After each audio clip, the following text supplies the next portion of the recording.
Hello, welcome to this week's CleaveTech Tech Tip. There's a 1/32nd British Open Championship round coming up very soon, and I've treated myself to a new chassis. It's been pretty much 4 years since I last bought a chassis, so I think it's about time. Now, today we're going to put some bearings in the chassis.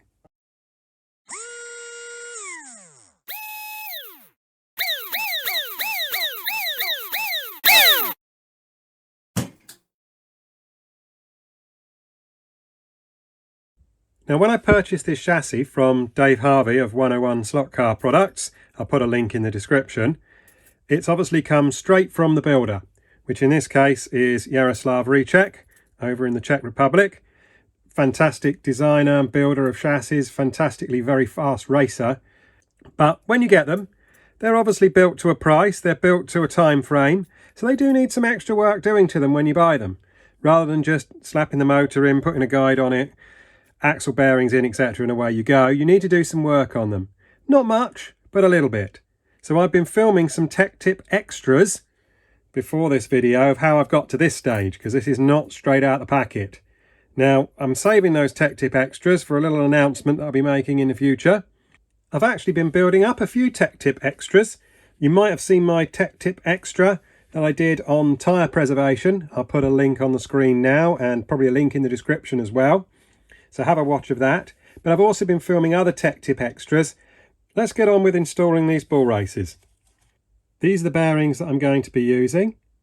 These are GRW bearings. Now you can see, I don't know whether you can count them in here, there are actually 7 balls in this bull race. A lot of the cheaper ones you can get tend to only have 6, which don't give the inner race as much support as with 7 balls. These GRW ones rotate really nicely and smoothly. Now, I would always use these in motors. These have a 2mm inner race here for my 2mm axle that I'm going to be using in this car. But as I say, I would always use GRWs for motors. But sometimes you can get away with the cheaper ones on your axle. So I've got a little tool here that I've made up. It's some wet and dry paper just rolled into a tube. And I'm going to use this to very lightly clean out these holes in the pillar blocks where the bearings are going to go.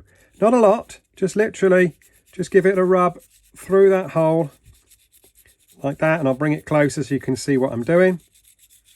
Here we go. So just rotating it round, just cleaning out the holes a little bit. The idea is just to get rid of any blackness, any burnt edges, any deposits that might still be there from the EDM cutting. So I'm not trying to open the hole up in any way. I'm just polishing off any high spots and any muck and dirt that's in there in those holes. You could obviously use a diamond burr like this, but I'd be careful. Don't put it into your rotary tool and spin it round in there and start trying to clean the holes up, because you'll end up grinding away a lot of metal. That's why I use the wet and dry paper, because it doesn't really remove a lot of metal. It just literally just cleans the inside of the holes. So if you're going to use a diamond burr, be very, very careful. I'd probably only use it by hand, almost like a small round diamond file. So once you've run your wet and dry around the inside of these holes, you can see they look just fractionally polished. Shouldn't be too rough on the edges inside there. They're not shiny, but there are some shiny bits to it where I've cleaned off any of the burning on the edges from the EDM cutting. So now it's time to give them a good clean with some acetone and a rag. Put some acetone on my rag, run it inside the hole and around the holes like so. Again, just gets rid of all the dirt and any grease inside that hole, like so. And I also do the same with the outside of the bearing. I've made sure my fingers are clean too. I can just run that around just to make sure there's no grease or oil on the outside of the bearing as well. There we go. So that's one, and I'll just go and do the other one. A few moments later. So once I've cleaned all the parts, so I've cleaned the outside of the bearings and I've cleaned the inside of the pillar blocks, I've put a 2mm axle through the middle of it, and I've used these little collars on the outside with little grub screws in to hold it all in place. But I've allowed a little bit of sideways movement. Not enough to allow the bearings to fall out, but just enough to allow them to move in the holes, and I'll explain why in a minute, why I've done that. But before I've done all of that, I have actually checked the axle height. So I've taken my calipers, I put them over there, so 8.33 and 8.33. So I know that the axle height is right both sides and is the same height from the bottom of the chassis, and the chassis is all flat.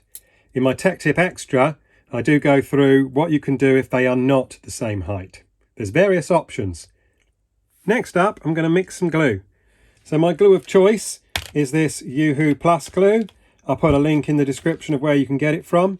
You might have seen me use it before in my gluing my gears video. Again, I'll put a link on the screen to gluing gears. You can see how I did that because I used the same glue. But I'm going to use a glue this time to glue the bearings in. So I need to mix it up first. So I've got a clean mixing stick. I've cleaned the end with some acetone. I've made sure I've got a clean piece of cardboard to use as well. And I'm going to use 50-50 of each one.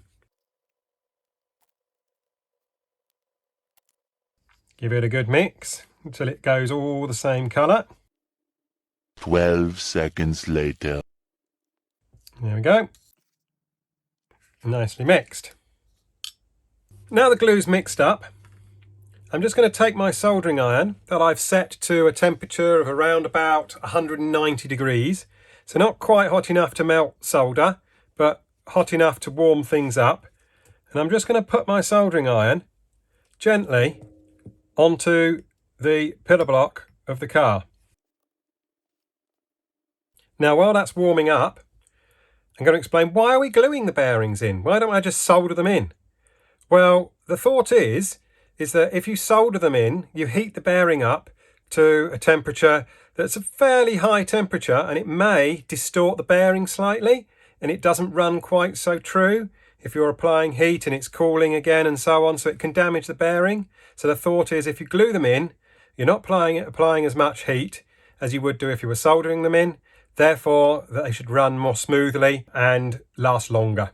So why am I actually still heating this pillar block and this bearing slightly? Well, I'm only heating it slightly. I'm not heating it a lot, so it shouldn't distort the metal or anything like that. But I'm applying a little bit of heat to it because I want the glue to run around the bearing very nicely when I apply it. So it goes into all the little grooves and the little gap in between the bearing and the pillar block. That's part of the reason why I've let the axle slide from side to side a little bit, so that I can move the bearing out, run some glue around it, and then push the bearing in. And I'm going to do the same the other side, and then I'll move those little collars and I'll push them in afterwards. Sorry it's all over the edge of the screen, but that's the way it's set up. That's where my soldering iron is now resting on the bench, but the actual tip is resting on the car. So that should be warm enough now. So I'm going to show you close up applying the glue. So here we are. You can see I've moved the bearing out of the pillar block slightly. You can see it's sitting out of that pillar block. I've cleaned up a nice sharp pin, and I'm going to pick up some glue and I'm going to apply some glue around that bearing.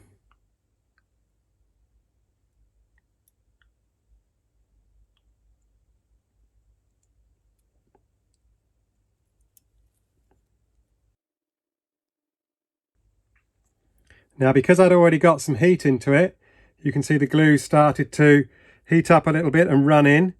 And then I can just push the bearing in like that, and then I'll go and do the other side. So when you are applying the glue, be very careful you don't get it onto your little collar, because you don't want to glue your collar onto your bearing. You can see once again the heat helps the glue just run round the bearing.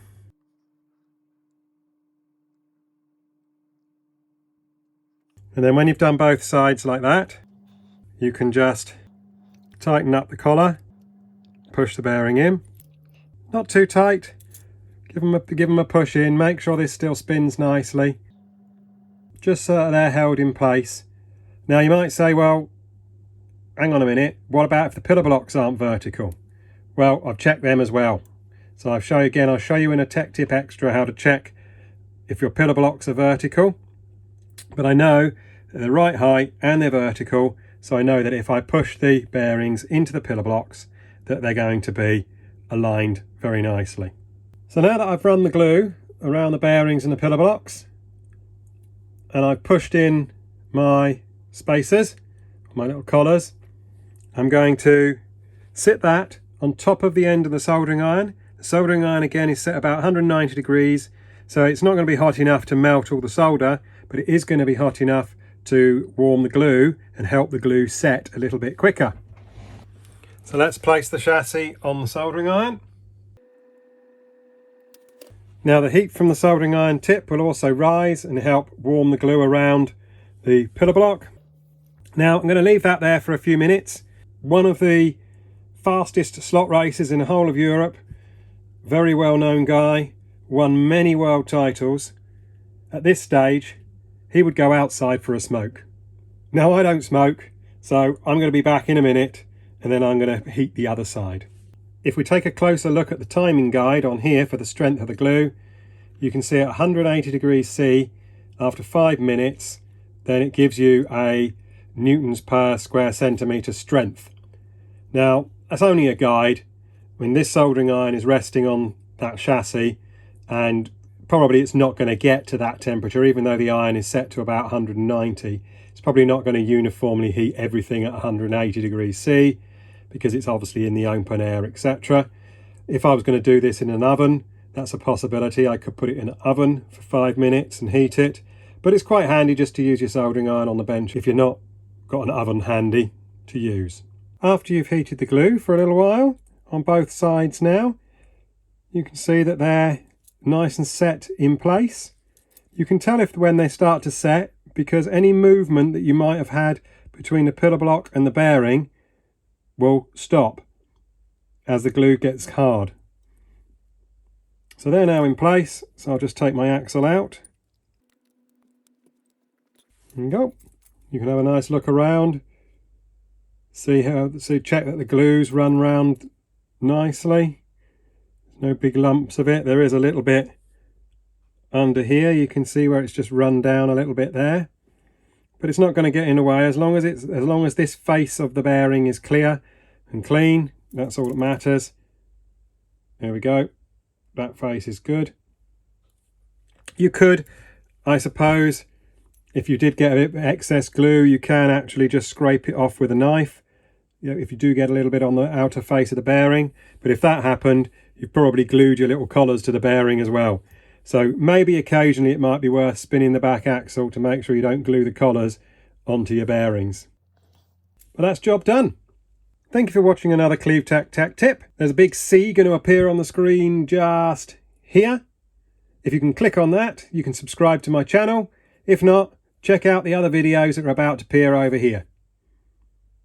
Thanks for watching again. See you soon.